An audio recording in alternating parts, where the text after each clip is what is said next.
सुप्रभात बच्चों, कैसे हैं आप? मेरी वीडियोस को लाइक, शेयर और सब्सक्राइब कर रहे हैं? इसी तरह करते रहिए। हम क्या पढ़ रहे थे? क्या पढ़ना है हमने आज हमने स्वर संधि के जो बचे हुए दो उपभेद हैं वो पढ़ने। अभी तक हमने क्या पढ़ा? हमने पढ़ा कि संधि दो शब्दों के मेल को कहते हैं। जब दो शब्दों का मेल नहीं, दो वर्णों का मेल, जब दो वर्ण आपस में मिलते हैं और कोई विकार होता है उसे कहते हैं संधि। हमने संधि के 3 भेद पढ़े। कौन कौन से भेद पढ़े हमने? स्वर संधि, व्यंजन संधि, विसर्ग संधि। ठीक, उसके बाद हमने स्वर संधि के 5 उपभेदों में से 3 पर चर्चा की। कौन से 3 पढ़े थे हमने?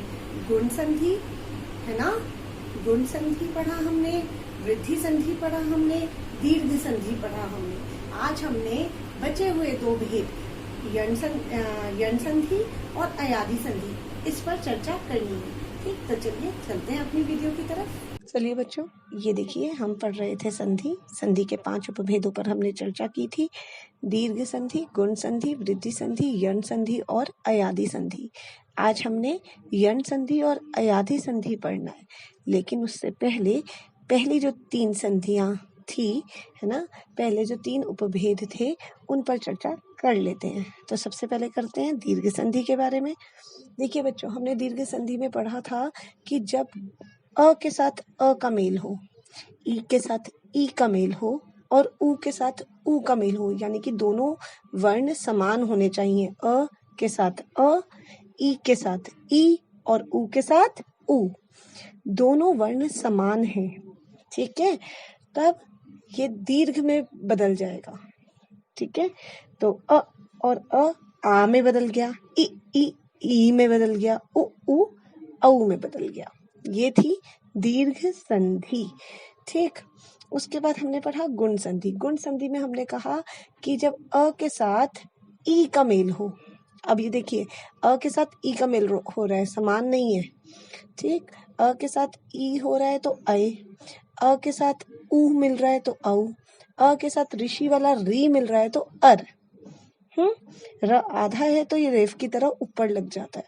तो ये है गुण संधि, एक नया गुण इसमें आ गया। ए औ अर, ये नए हमें वर्ण मिल गए। कैसे मिले? ए औ अर कैसे मिले? जब हमने अ के साथ ई मिलाया तो अ ई ऐ। ये ह्रस्व हो या दीर्घ हो कोई फर्क नहीं पड़ता। ठीक है, अगर अ ई मिल रहे हैं तब भी अ रहेगा, आ के साथ ई मिल रहा है तब भी अय रहेगा। तो ये ह्रस्व है, दीर्घ है, कोई फर्क नहीं है। बस अ के साथ ई होना चाहिए, अ के साथ ऊ है तो औ, और अ के साथ री है तो अर। ये थी हमारी गुण संधि। फिर हमने वृद्धि संधि में पढ़ा कि एक मात्रा की वृद्धि हो जाती है। तो जब हम अ के साथ अय मिलाएंगे तो अय, अ के साथ ओ मिलाएंगे तो औ बन जाएगा। ह्रस्व में, दीर्घ है, कोई फर्क नहीं पड़ता। तो ये 3 संधियां हम कर चुके थे। आज जो हम कर रहे हैं वो है यण संधि। ठीक, तो देखिए क्या होती है यण संधि?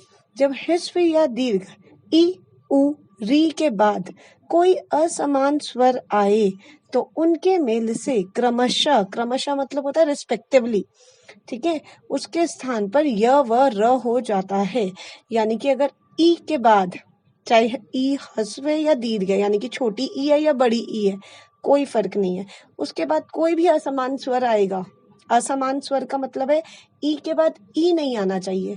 क्यों नहीं आना चाहिए? क्योंकि अगर ई के बाद ई आ गया तो ये तो दीर्घ संधि हो गई, ई के साथ ई का मेल। तो वो कह रहे ई के बाद ई ना आए, बाकी चाहे जो मर्जी स्वर आ जाए, ई के साथ अ ले आओ, ई के साथ ऊ ले आओ, ई के साथ अय ले आओ, कोई भी स्वर लगा दो, लेकिन अन्य स्वर होना चाहिए, असमान स्वर होना चाहिए। ठीक, तो जब ई के साथ मैंने मान लीजिए अ लगाया तो ई के साथ अ मिलेगा, य बन जाएगा। ई के साथ आ लगाऊंगी, या हो जाएगा। ई के साथ ई नहीं लगाऊंगी, है ना, असमान स्वर लगाना है ना, ई के साथ ऊ लगाऊंगी, यू हो जाएगा। ये कह रहे हैं। फिर इसी तरह से ऊ के साथ कोई भी असमान स्वर लगा दीजिए। ऊ के साथ अ, उ, आप बोल के देखेंगे ना, व की ध्वनि आएगी। जैसे ई अ इय, य की ध्वनि आ रही है, ऐसे ही ऊ के साथ जब मिलाएंगे ऊ अ उ, व की ध्वनि आएगी।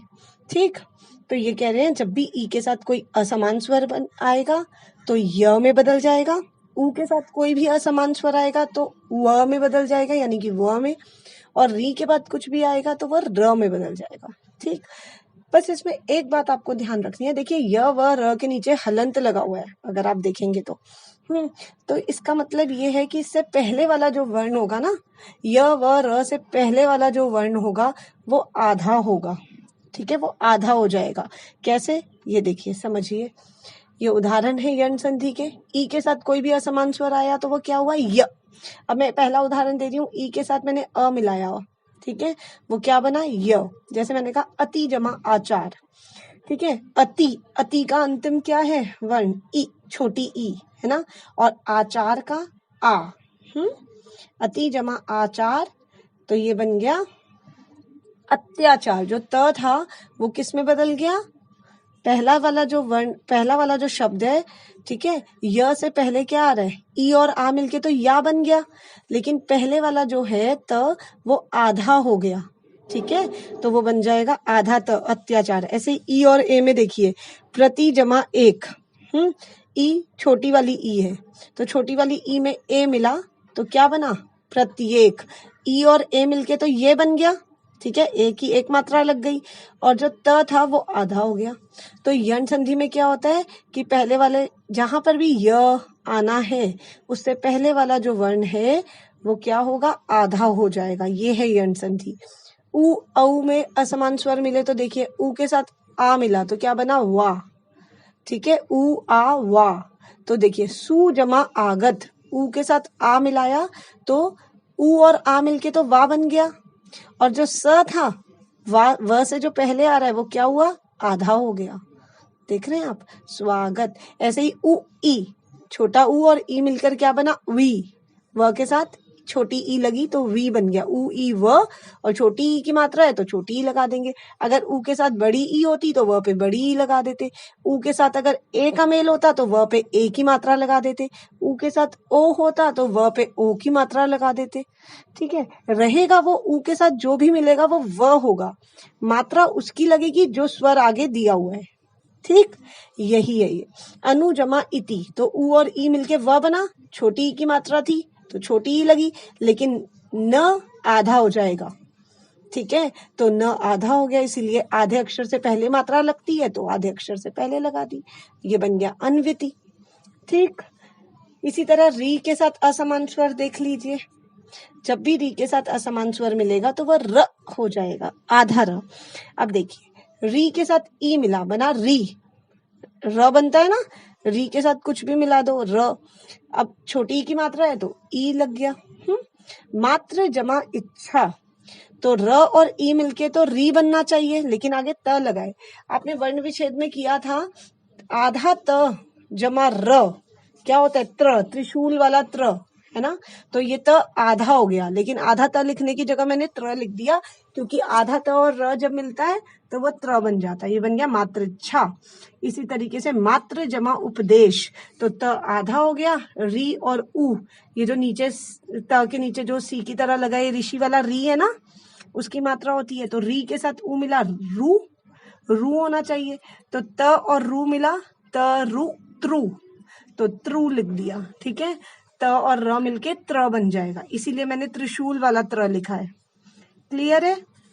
तो ये थी यण संधि, इसमें 3 पॉइंट्स कौन से हैं, ई के साथ कोई भी असमान स्वर मिलाओ वो य में बदल जाएगा, उ के साथ कोई भी असमान स्वर मिलाओ वो व में बदल जाएगा, री के साथ कोई भी असमान स्वर मिलाओ वो र बन जाएगा।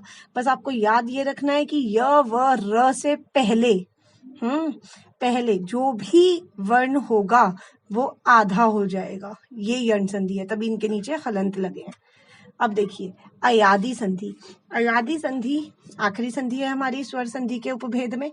इसमें क्या होता है, यदि ए, ऐ, ओ या औ के बाद कोई असमान स्वर आए, अभी हमने किया था यण संधि में क्या, ई, उ और री, अब हम कर रहे हैं ए और औ, जो हमारे दो बच गए हैं, तो ए, ऐ या ओ या औ के बाद कोई भी असमान स्वर आए तो उसके स्थान पर क्या हो जाता है, ऐ, ए के स्थान पर ऐ हो जाता है। देखिए मैंने पिक्चर में भी दिया हुआ है, ए के साथ मिलाएंगे तो ऐ के साथ मिलाएंगे आय, ओ के साथ मिलाएंगे अव, औ के साथ मिलाएंगे आव।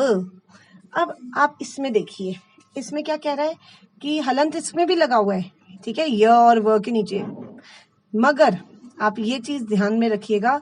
इसके पहले य से यण संधि और इसमें सिर्फ इतना सा फर्क है कि इसमें य से पहले अ लग गया है, ठीक है, अय हो गया है, अय, ठीक है। उसमें क्या था कि खाली य था, खाली व था, इसमें य व नहीं है, इसमें य और व के आगे अ और आ लग गया है।